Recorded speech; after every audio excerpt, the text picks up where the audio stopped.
So I recently got a new grill and I wanted to test it out on my balcony on a rainy day because why not?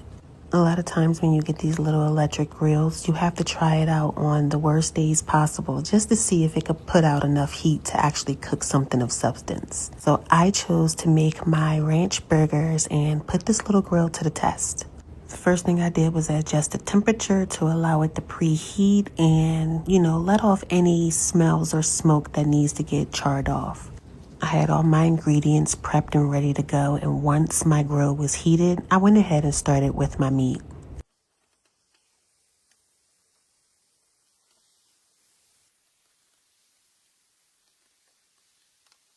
And since this grill is also basically a hot plate, I went ahead and grilled up some onions with it as well.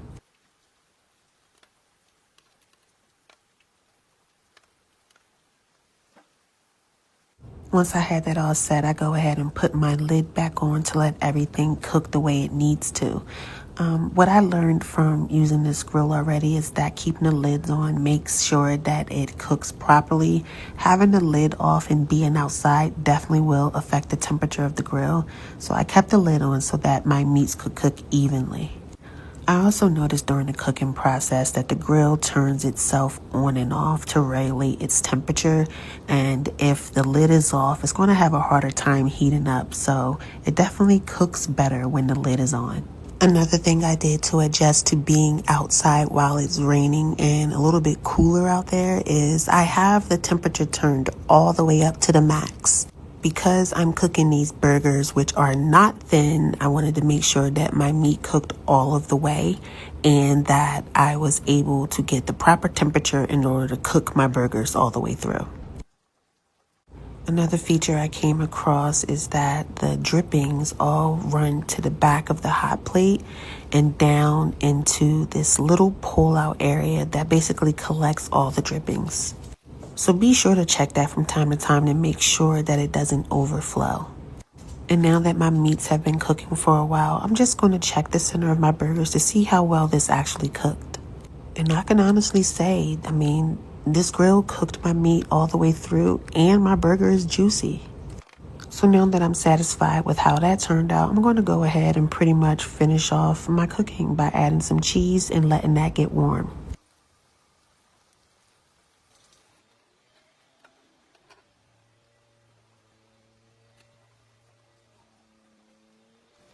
Once my burgers are done, I pretty much dress it up in everything that I absolutely love to have on a burger, which is everything.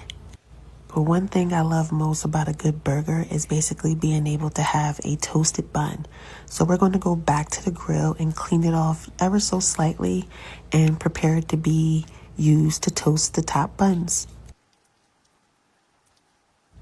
To toast the buns, I like to use Irish salted butter. I feel like that's the best butter when it comes to toasting anything, so it's basically my go-to. Once you have the butter melted, just spread your bun around onto the melted butter to make sure it coats the bread, and then just let it sit on the grill for a bit.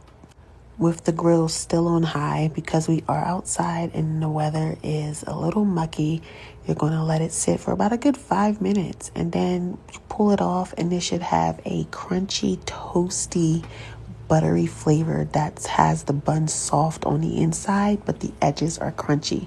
I love it that way.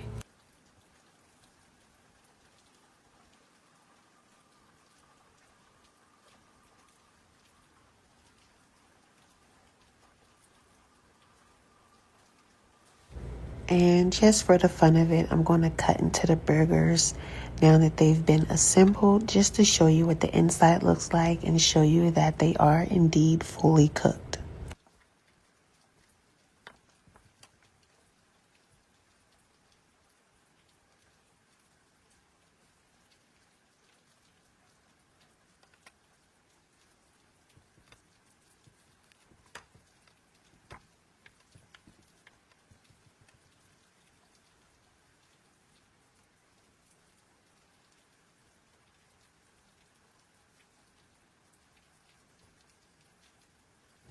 And now that I'm done cooking, I'm going to go ahead and remove my drip tray and dump it just so I don't forget it later.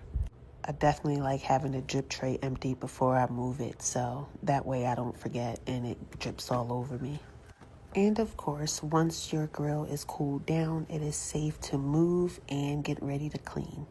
So for the cleaning process, I like to use a very specific dish detergent which cuts through any of the grease that may be left behind on the parts that I've used. When it comes to these portable grills, the hardest part is cleaning, so finding the perfect cleaning agents to help get rid of any of the mess that's left over definitely helps in the process. So I would also suggest getting one of those little cleaning scrubbing brushes that you would probably use for a bottle or something, because it helps clean everything so much quicker.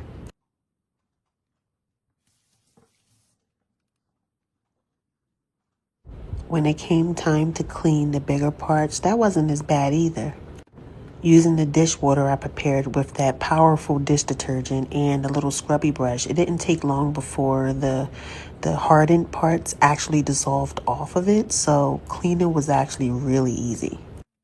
The parts that were stubborn, I just let it soak for less than 2 minutes and then it easily scrubbed off with the brush that I had.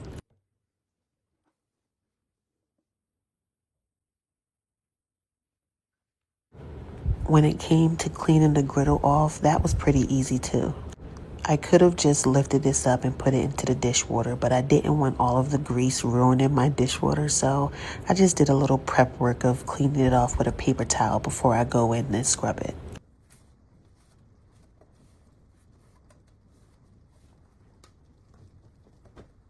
If you want to skip to just lifting it up off of the base and putting it into the dishwater, you surely can do that. But as you can see, it is really easy to clean.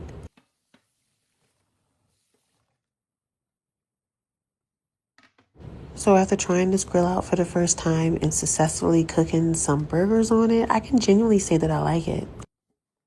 I can definitely see this being used by college students or those in a small apartment where using a gas or coal grill isn't actually feasible. So I definitely suggest this grill. It's decent.